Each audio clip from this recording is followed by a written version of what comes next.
Good morning, ladies and gentlemen. Welcome to another episode of This Studio. My name is Adam, and it's time for yet another Technique Talk. I recall Central Park in fall.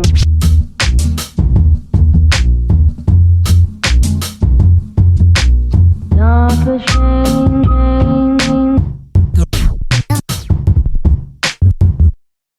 Thank you so much to my studio VIPs, Zero Gravity Percussion, Robert Utomo, Will Flinner, Mallet Lab, Bradley Crowley, Ryan Carlisle, Rudolph Kralik, Austin Bench, Greg Harris, Arthur Lipner, and Scott Rader. Thank you so much for your continued support. And today's featured studio artist is Patrick Gelvin. Thank you so much for your continued support. And if you'd like to become a studio VIP or a studio artist, you can go to patreon.com/AdamTan, or you can click over here. Welcome back to the show once again. I hope you've been well. And yes, we are doing a very special Technique Talk episode, very highly requested from you guys. It is all about sight reading. Sight reading is actually really common. The first time I had to do it was about 20 years ago. Oof, I'm old. When I was doing piano for about a decade, I had to do a lot of sight reading exercises for exams and things like that, where they would ask you to play a passage and they would expect it 99% of the time to be pretty much 100% accurate. Fast forward to my current percussion life, and in the last 10 years of me playing percussion, there have been so many times where I've needed to be good at sight reading. For example, I used to have to sight read a lot of orchestral parts that I didn't know that I was playing because maybe someone was away, and other times I would just be given a huge score and they said, okay, you got like 2 hours to learn this. Better be good. So anyway, here are the 5 tips that are going to help you get faster and smarter with your sight reading experiences. Tip number 1.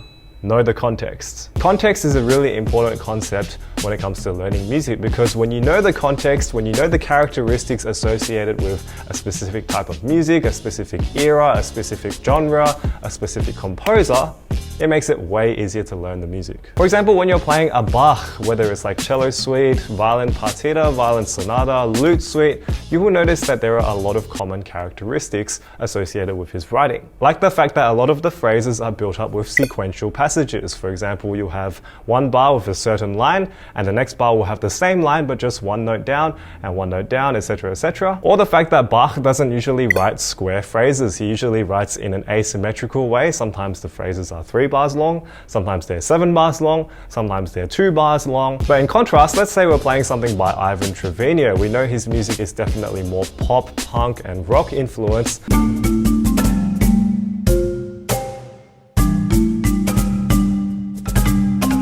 We can therefore expect that his music is going to be much more of a conventional pop structure, so he has a lot of phrases that are 8 bars long and 4 bars long, as opposed to the asymmetrical stuff that Bach does. His form is usually made of verse, chorus type song structures, and a lot of the music is idiomatic. So for example, something like Catching Shadows, you will see a lot of square intervals. You will see a lot of lateral patterns that just sort of fit very nicely.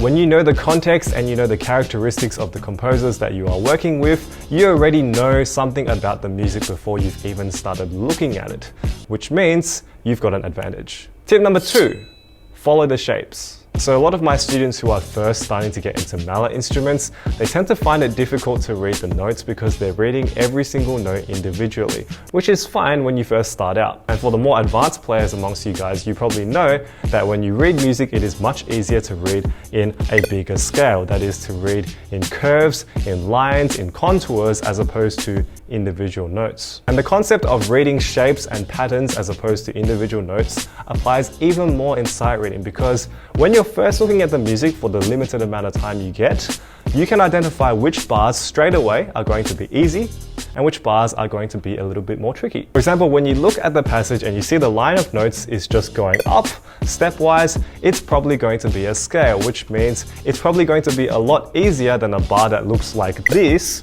or like this. You're giving yourself an advantage because you're allocating your time more efficiently to passages that need more attention, and you're also just going to get higher note accuracy because you can identify, oh, this is a scale. Do-do-do-do-do-do-do. Done. Tip number 3. Always read ahead. So if you've ever played a rhythm game like Guitar Hero or Dance Dance Revolution,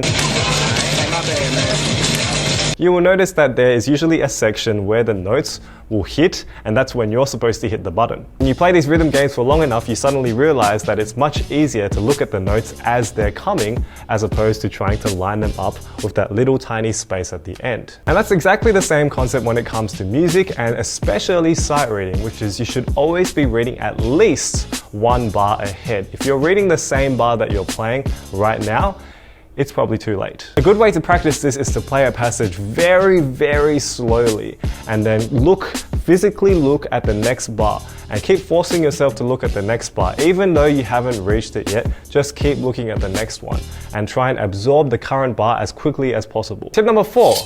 Make it easier. Okay, this tip doesn't mean just take a whole page of music and tear it up until there's only one bar left. What's your favorite job?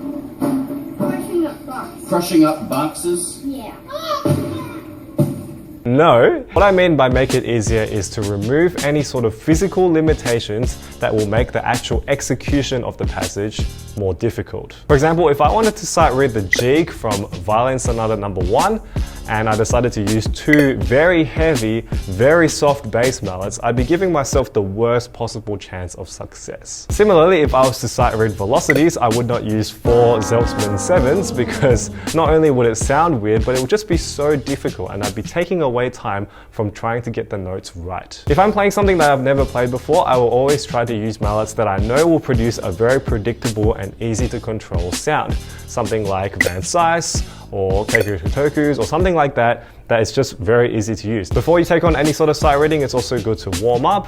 It's also good to make sure that the instrument is in a good position, and just all these small things that will remove all the physical limitations so you can focus on the note reading. Tip number 5 is a tip that I think every single educator will agree with. The best way to improve your sight reading is to do more sight reading. A lot of people balk at the thought of practicing sight reading because it's not really as heavily prioritized as, say, like scales, as technical exercises, but actually being able to read music fast is just such an important skill. And a lot of people suggest that you should use method books to practice your sight reading. For example, books like Method of Movement, Idiokinetics, 4-mallet marimba playing. And yes, you can definitely get some exercises from there and attempt to sight read them, but let's be honest, real world marimba playing is not the same as a single line passage in a method book. And if you don't already have sheet music lying around that is for marimba, what can you do? Well, the first thing you can try is sight reading public domain pieces. For example, anything off IMSLP like Bach, Beethoven, Mozart, Paganini, Debussy. Any of this music is free on IMSLP. And if you just download the first page and put it on your stand and you just sight read that, that is a very accurate representation of what you will probably end up playing anyway. But not everyone wants to play public domain music, right? What if you want to play something more contemporary? What if you want to play a marimba solo written by a living composer? Well, so when you go to any music publishing website or sheet music shop, you will notice that every single piece on the website, most of the time, will have a free preview. So for example, if you go onto Edition Switzer and you look for any piece, for example, one of my pieces, you will see a picture, you will see an audio clip, and you will see a preview of the score. Usually the free preview of the score will be the first page, or it might be some other page. But the most important thing is, it is a preview of the music, which means although it is heavily watermarked, you can print it out, you can put it onto your stand, and you can try sight reading it. This is a really good way of practicing sight reading in a way that is more reflective of contemporary marimba music, but it is also a really good way of testing out pieces that you are not sure of committing to just yet. So yes, those are my 5 ways to improve your sight reading, and now I want to hear from you guys.